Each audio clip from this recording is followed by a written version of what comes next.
Welcome to the overview of domestic violence with JBWS. I'm Stephanie Klotz, a professional training manager, and we're going to go through this afternoon the definition of domestic violence, what that looks like, what we mean when we say the term domestic violence, how common it is. We're also going to unpack some myths and misperceptions about the issue. This is something that so broadly impacts our society that many people have some limited exposure. And so we just want to get on the same page with what we mean when we're discussing domestic violence.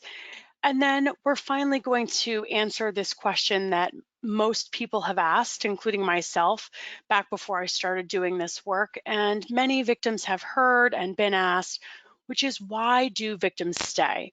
We're also going to talk a little bit about why that might be the wrong question to ask, and what we can do to answer it, even if it might not be the correct answer or the correct question to ask. So to start off, we're going to really get a basic understanding of domestic violence. And I want to clarify that this term, domestic violence, is really interchangeable. We could say domestic abuse or interpersonal violence or interpersonal abuse. However, it's all really getting at the same dynamic. So those are just different terms for the same issue. And what's important to know is that domestic violence, you may, when you first think of it, imagine a physical incident between a husband and wife. That's what the term would imply. And a really critical distinction is that it's not just a fight, and it doesn't have to be violent. It's a pattern of behaviors that establish and maintain control of one partner over the other. So while perhaps there was an incident where one partner called another one a name, that's not a positive trait. That's not a good thing to happen, but that doesn't necessarily mean that it's an abusive relationship. It's about this pattern of behaviors, and also that the pattern of behaviors are put in place to establish that power and control. And like I said, it can be many different types of abuse, and often these types of abuse really work hand in hand with each other in order to establish that control. There are abusive relationships where there is never any physical abuse. That doesn't even have to be part of the picture. And physical abuse is often one of the very last ones to come on into the abusive relationship. And really part of the issue with identifying it is that we call it domestic violence. And when you look at the fact that many of these behaviors aren't violent, it is a little bit misleading about the actual experience of a survivor. It's also important to note that there isn't one population or one type of person that is impacted by this, that these are the people that can become victims.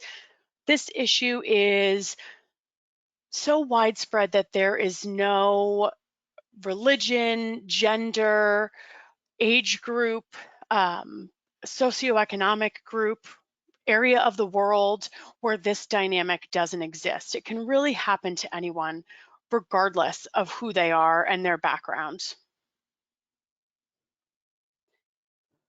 When you start to unpack the statistics, it can be a little bit scarier.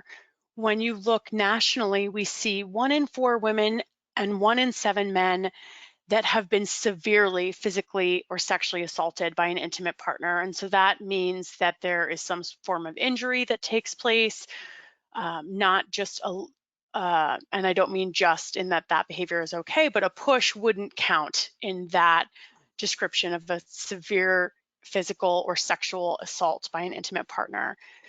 And then when you look at the numbers for adolescents, we see 1 in 3 adolescents reporting physical abuse before graduating high school. Now, I'm not sure where the disparity in those statistics comes from.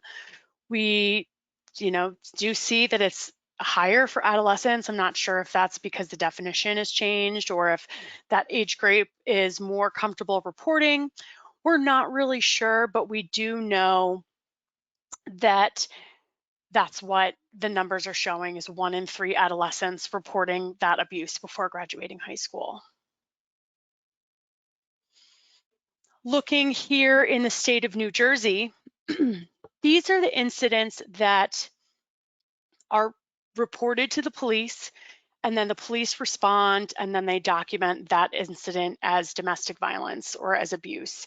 And so that's 63,400 incidents. Now, we know that certainly not every case is reported. We know that not every time police arrive is it identified as domestic violence. So this is, they say, about half the number. So if we just, it's a little bit less than half, to be honest. So just for the sake of ease of math, if we double those numbers, we're looking at almost 127,000 incidents of DV in the state of New Jersey every year, 4,000 of those happening right here in Morris County.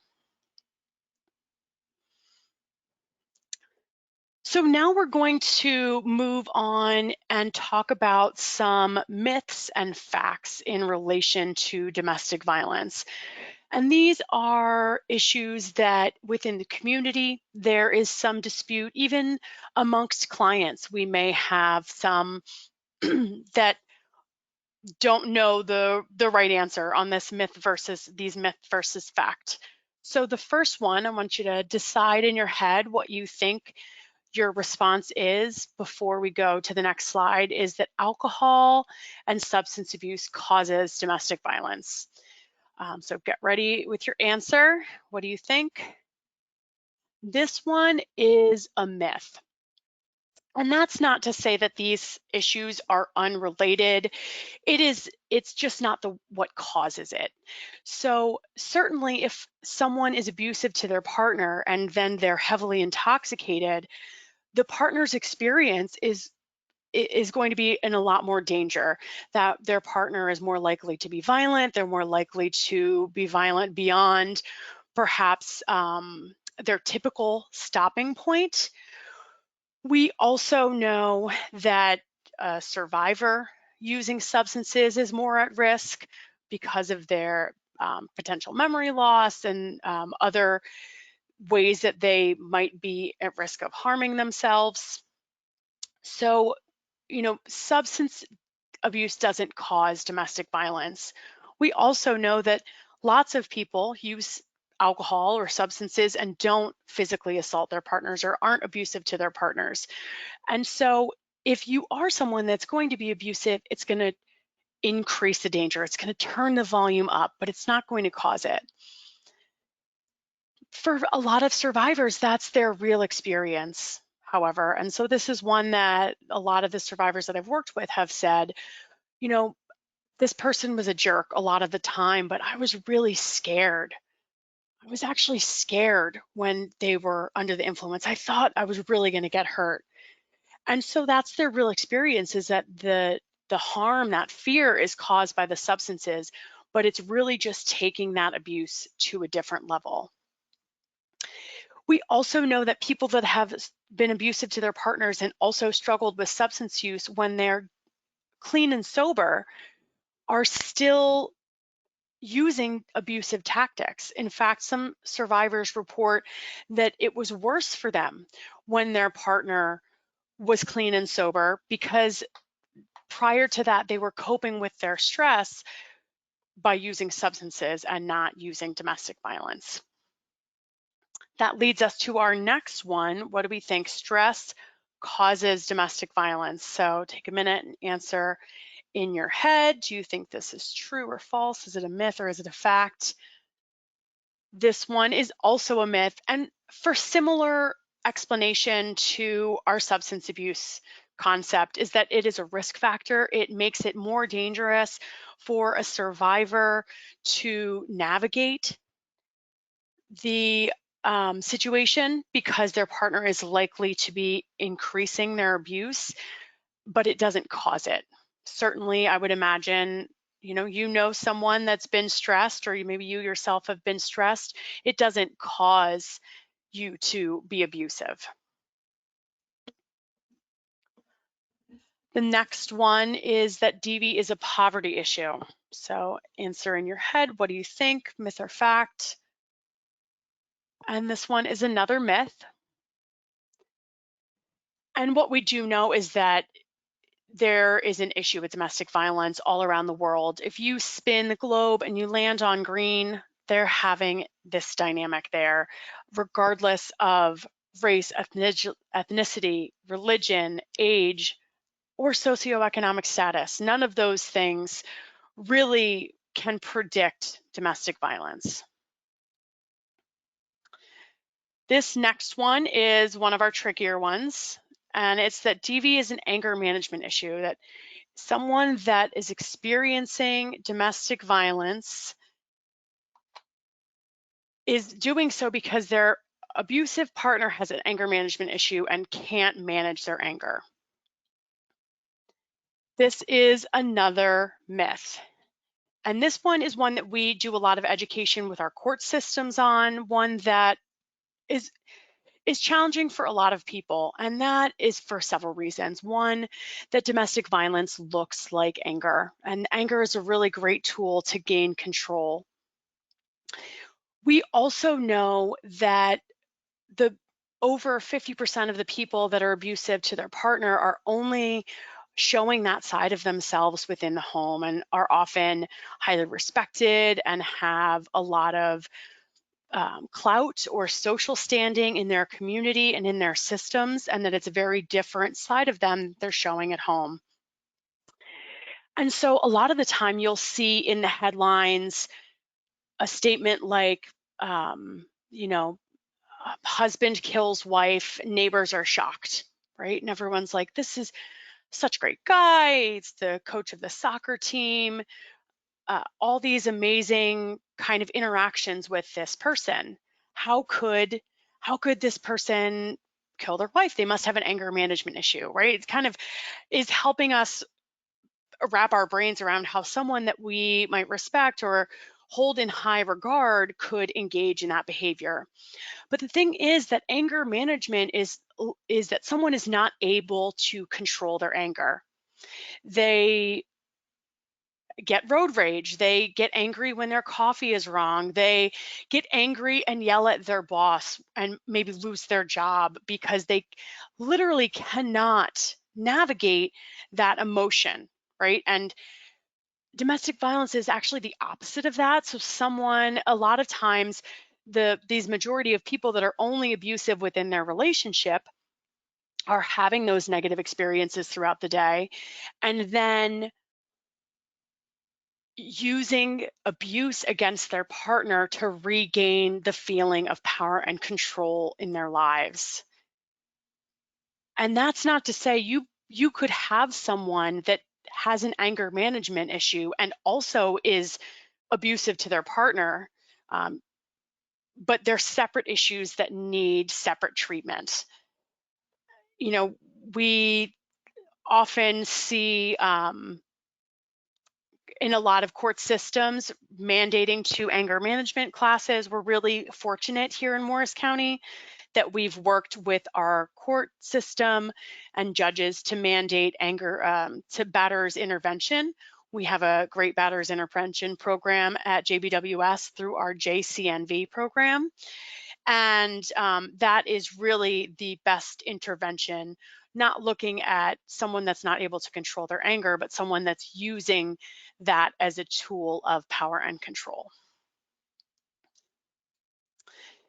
And the very last myth versus fact for you all is that someone becomes a victim because he or she has low self-esteem. That you kind of go into that relationship because you have that pre-existing low self-esteem. This one is also a myth.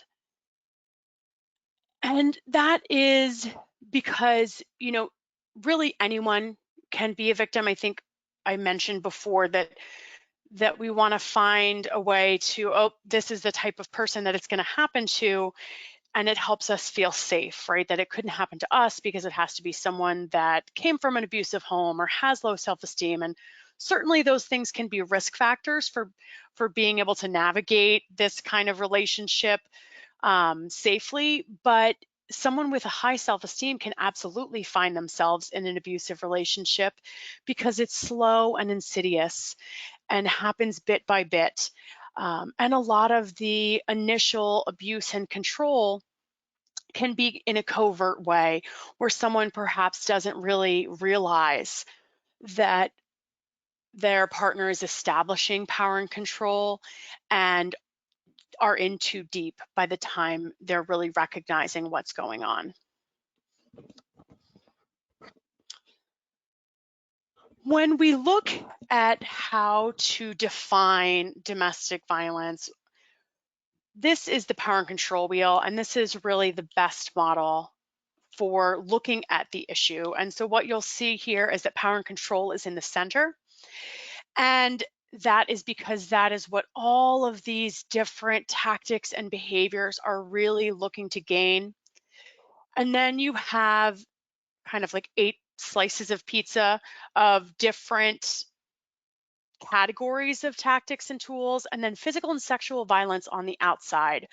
And that is on the outside for a couple really important reasons. The first is that not all relationships have physical and or sexual violence. Not all abusive relationships have physical or sexual violence. In some relationships, the partner is able to maintain a level of power and control that's satisfactory to them without engaging in those tactics. And 2, it's on the outside because it reinforces these other behaviors that are going on a day-to-day basis. And that's to say that if my partner in the previous incident escalated to physical violence, and just now an incident is occurring and they look as angry or as out of control as they did when they hit me the last time, then I might try to concede, right? If it's about power and control, is there power and control that I can give them to prevent this violent incident? And so it's kind of has the staying power, right? That it's once it's happened, it's on the table that it could happen again. Now we're going to talk a little bit about each of these different categories of abuse and looking a little bit deeper into how each of them might manifest within a relationship. I'm going to start out with isolation because this is one that is often early on for survivors to experience. And, that is not to say on a first date, it's like, hi, I'm Steph. If we were to date, you can't have any friends or family. You're only allowed to hang out with me. No, that's never going to fly. Although it can get to a point where someone can have enough power and control that they make that hard and fast rule, right? Of controlling who that person can see. But early on, it's often through coercion. And so I'll give you an example. A lot of survivors talk about this relationship early on with their abusive partner being really amazing and ideal and everything that they had dreamed of. And that, they would be loving spending time with their partner, but also wanted to go see their friends. But sometimes their partner would coerce them, come on, let's stay in. I'm going to miss you if you go. Just be thinking about you. And so maybe I cancel on my friends. And, my friends are annoyed, but whatever. And then so the next time it's supposed to go out, it's my friend's birthday. I'm going to go. I'm not going to cancel on them. They want to go to the club. So I go to the club dancing and, I get out and I see that I have like 20 missed calls and I'm like, what's going on? So I call this person back and they're, kind of screaming and, feeling like I'm dancing with other guys and accusing me of like, I trust you, but I'm just like, I just love you so much. I've never felt this way before. And I don't know, I just like got away from myself. I've just never felt this way. And so it's just that I can't can't stand the idea of guys dancing all over you. So I think, oh, okay, I don't really need to go out dancing with my friends. So I choose to not go dancing with them anymore, right? That's isolation. That's now an opportunity that we're not going to go out. And time goes on, and I continue to kind of cancel my friends here and there until it becomes more often. And sometimes my partner will coerce me to stay home most of the time. And how long do I have to go canceling before my friends stop inviting me in the first place? And then how much time passes before it feels strange to connect with them? That's isolation. And that's all happened when you look at it. The victim feels that they've made choices that have led to that isolation. And technically, on paper, they have. Choice is really murky when we look at power and control and coercion with domestic violence. So, according to me, the survivor, I kind of chose this to be disconnected from my friends. But really, that is part of my abusive partner's plan, because my friends and family will notice if I'm not myself. They'll notice if the abuse is really affecting me. And so my partner needs to keep me away from them in order to really have the most control. And so that all happens without me even really necessarily noticing that it's a partner that's using that to gain control. We also know that minimizing, denying, and blaming is one of the other kind of first things to manifest within an abusive relationship. So, perhaps that same relationship, it's a few months in, I haven't seen my friends for a while, and I am out to dinner, and the waiter puts the bread down, and it's a male, and I say, make eye contact and say thank you. And my partner gets upset, right? And it's like, I can't believe, like, are you flirting with the waiter? And, starts accusing me of like flirting with the waiter and being hurt about it, and saying that, can't believe I would do that. And so if I then start looking at, okay, they get upset when I go dancing with my friends, so I'm not going to do that. They get upset when I make eye contact with the waiter, so I'm not going to do that. It's basically taking onus for these abusive incidents, that something I've done caused it. And so therefore it creates this idea that I can not do that thing to prevent it, or there's something that I can do, that I'm in control of whether or not the abuse happens because I caused it.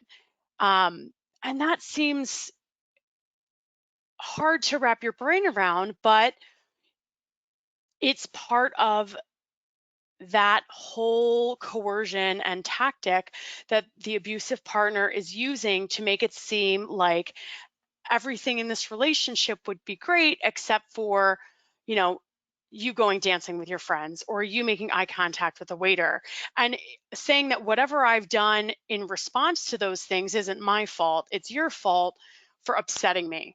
And kind of creates a situation where a survivor thinks that, wow, if, 95% of the time this is the most amazing relationship, I don't need to go dancing with my friends. That's okay. Like, that's fine. I don't really like dancing that much anyways.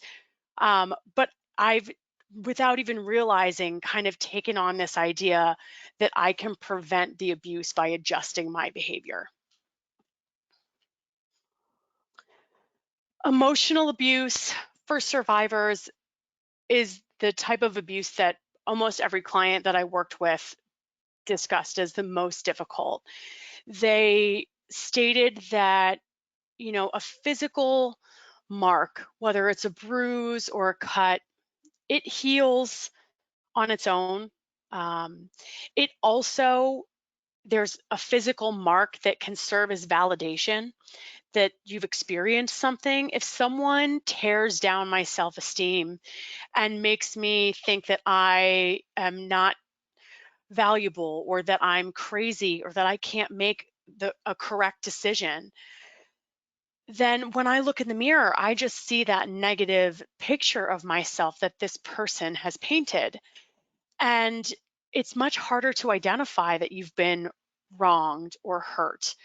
And beyond that, it is much harder to heal from. I worked in our long-term facility and I had clients that had been years without speaking to their abusive partner that would say, when is it going to stop that I use their words to beat myself up when I get something wrong? And that is really it's multiple, right? Twofold, that it's harder to identify that you're even impacted by it. And then once you do, it's much harder to heal from these wounds.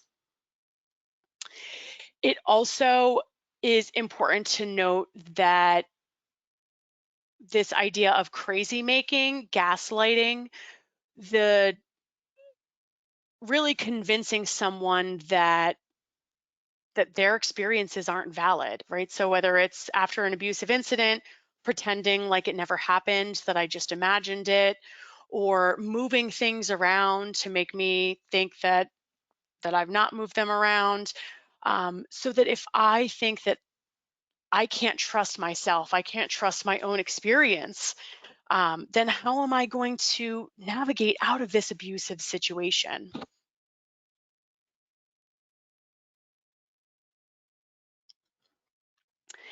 Intimidation is another kind of important tactic. This one, survivors talk about the ability of their partner to do this kind of in public, right? Just give that look that says, you're in trouble. And so then now it's like spiraling. What happened? What did I do? What are they upset about?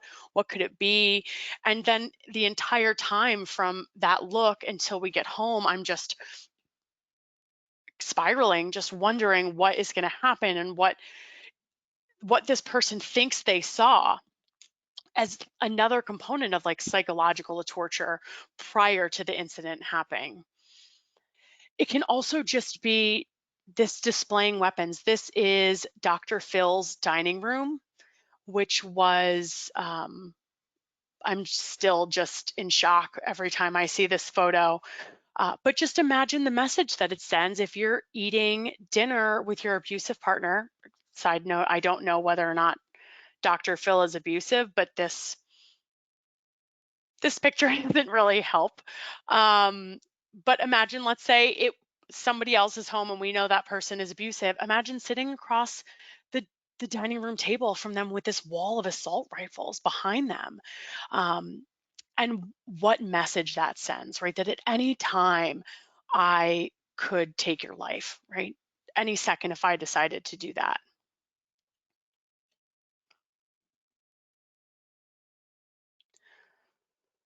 Threats and coercion. So this often involves systems, whether it's threatening to report to child protection or the police or to immigration. Using systems involved with the threats gives them a lot of power. I also want to make note about this threat to commit suicide. Um, this often, 74% of murder suicides are domestic violence related. And so really when we hear that a abusive partner has threatened suicide, what we always want to kind of be cautious about is that they're likely to mean to kill the partner and themselves, or to kill the children and the partner and themselves. Um, and so that threat of suicide should never be taken lightly. We should always really be thinking seriously, thinking about that seriously. Status abuse, in the beginning of the domestic violence movement, this kind of portion of the power and control wheel was identified as male privilege. But we know that there are so many different ways that someone can hold privilege or status within our society. So it certainly could be that male privilege over a female, but it could also be that one person is the wage earner, so they have that economic privilege. It could be that one person has legal citizenship status and the other person does not. It could be that one person is a clergy or high leading in their peer group or kind of social network.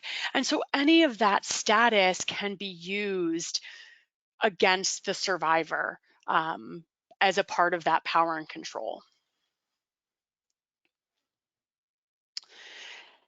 Economic abuse is one that is also really challenging for victims to navigate, especially things are so expensive here in Morris County, New Jersey.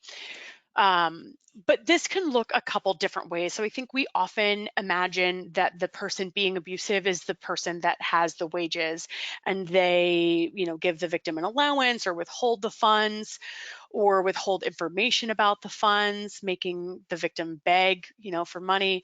But it could also be taking the income of the victim if the victim's the one that works, or interfering with a survivor's job.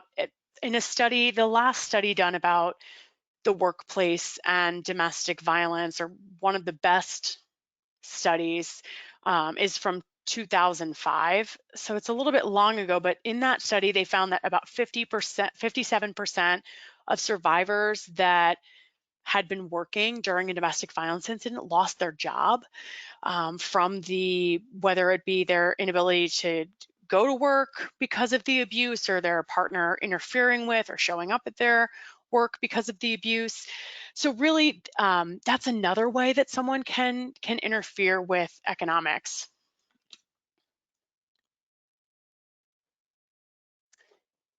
And then, finally, when we look at using children, this is one of the only means of abuse that can continue even after a survivor has left.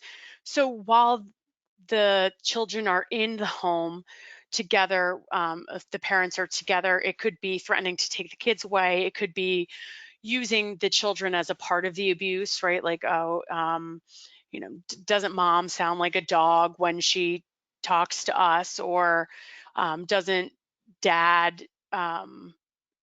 he's so stupid, he can't do anything right, kind of involving the children in the abuse.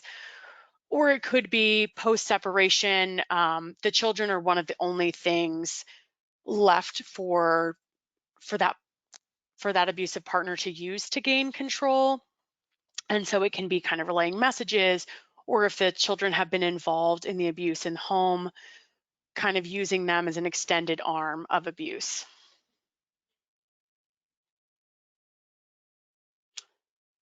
So now that thoroughly depressed you thinking about kind of all these awful ways that someone uses different tactics of abuse to establish power and control in a relationship, you might be thinking, well, why would anyone stay with someone that's doing those things? And that's a really common question to ask, but I really want to say that it's the wrong question to ask, because this question really puts the blame on a victim.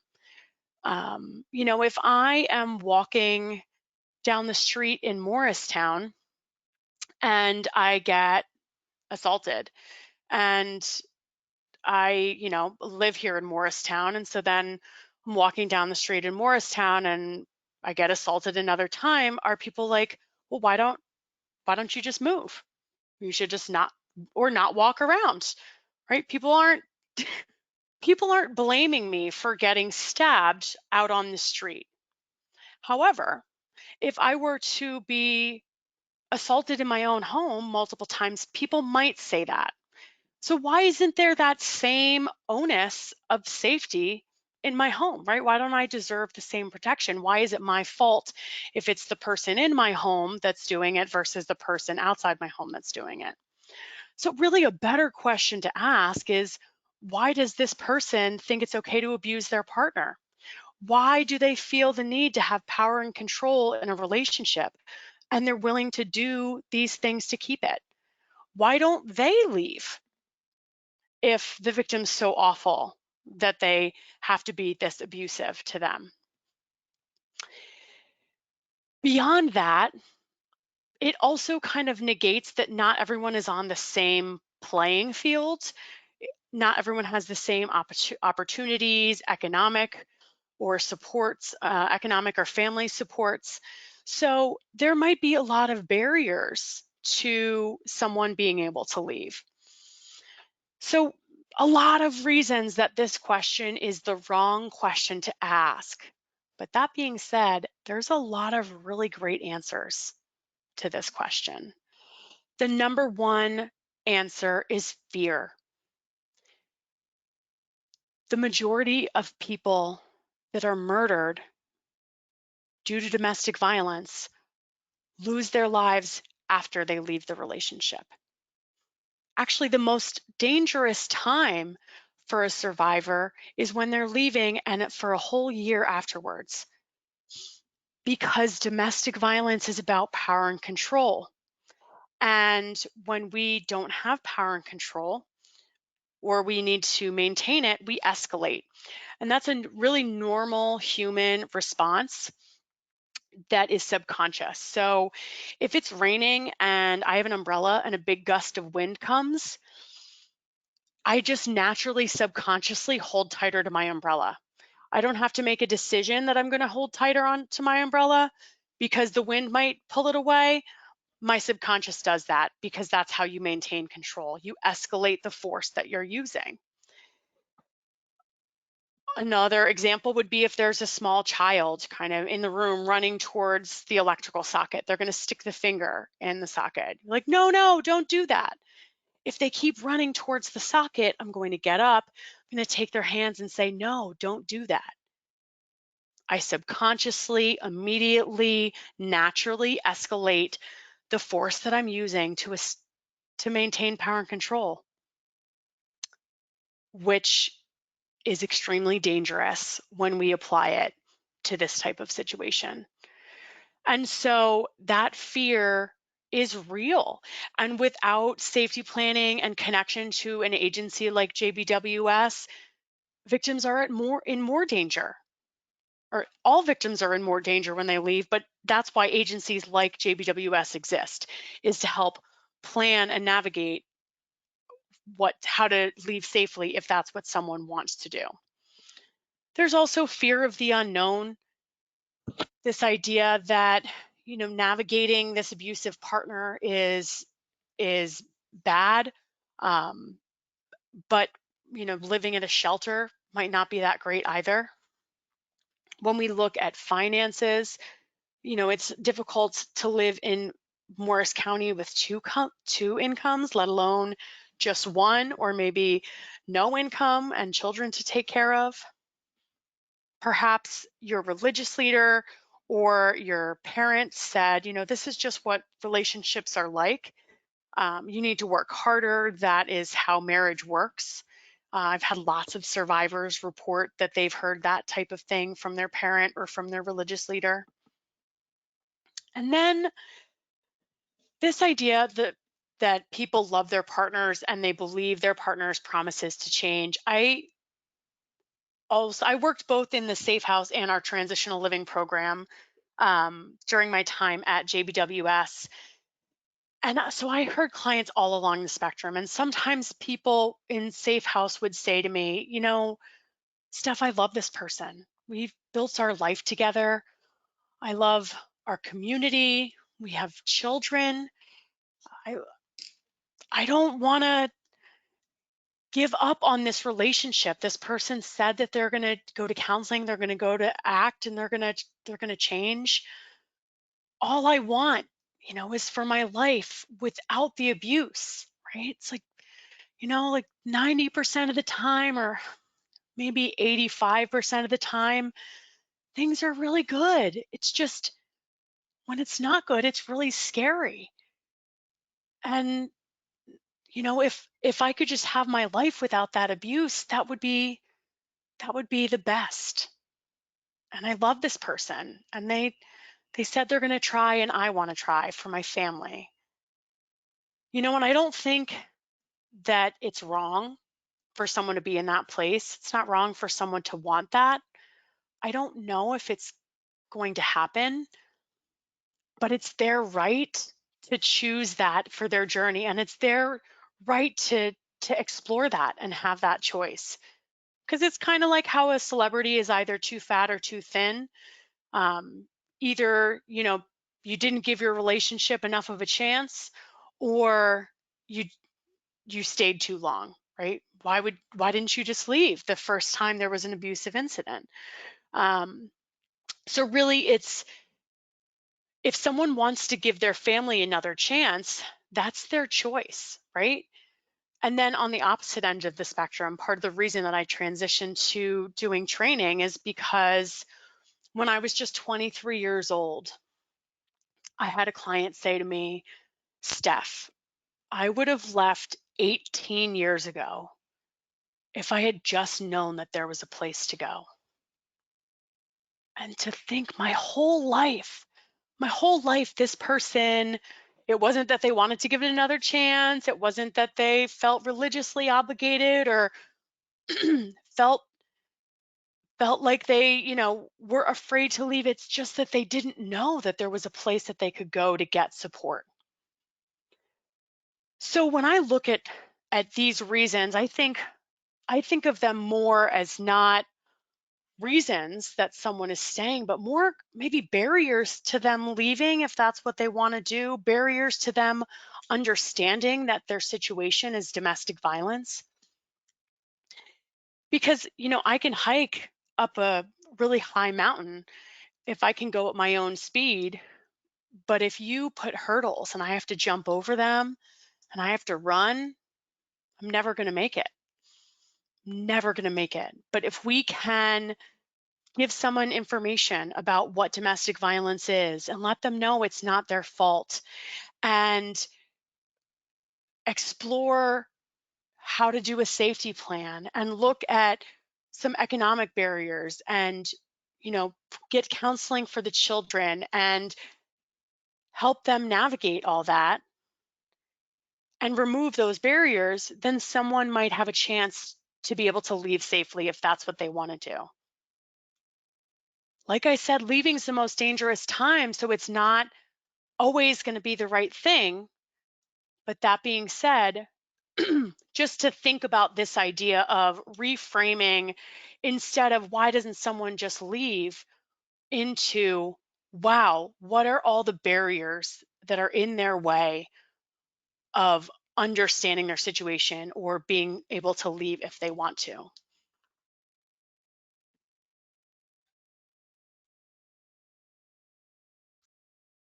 And so at JBWS, we have recently expanded our services to be inclusive to males in all of our programming. That means that anyone, regardless of their gender identity, socioeconomic status, race, um, abuse experience, whether it's physical or not, are all welcome in JBWS services. And those services can be understood through these three categories of support, or I guess three categories of services. So the first are safety, which includes our safe house, which is up to a 60-day stay following leaving an abusive home. Our transitional living facility is 18 to 24 months. This is for folks that have stayed in the safe house that weren't able to accomplish all their goals to self-sufficiency in that time and are looking for like an independent apartment living, but with some programming and supports available to them through that. Our legal advocacy services are right in the courthouse to help with restraining orders and emergent matters. Our crisis response team are volunteers that respond to the police department and meet with survivors there to discuss their rights and options, to listen, and to give information about JBWS services. Our support services are ongoing for non-residential clients, and so that's through our Center for Healthy Relationships, which has counseling for adult and child victims and witnesses of domestic violence.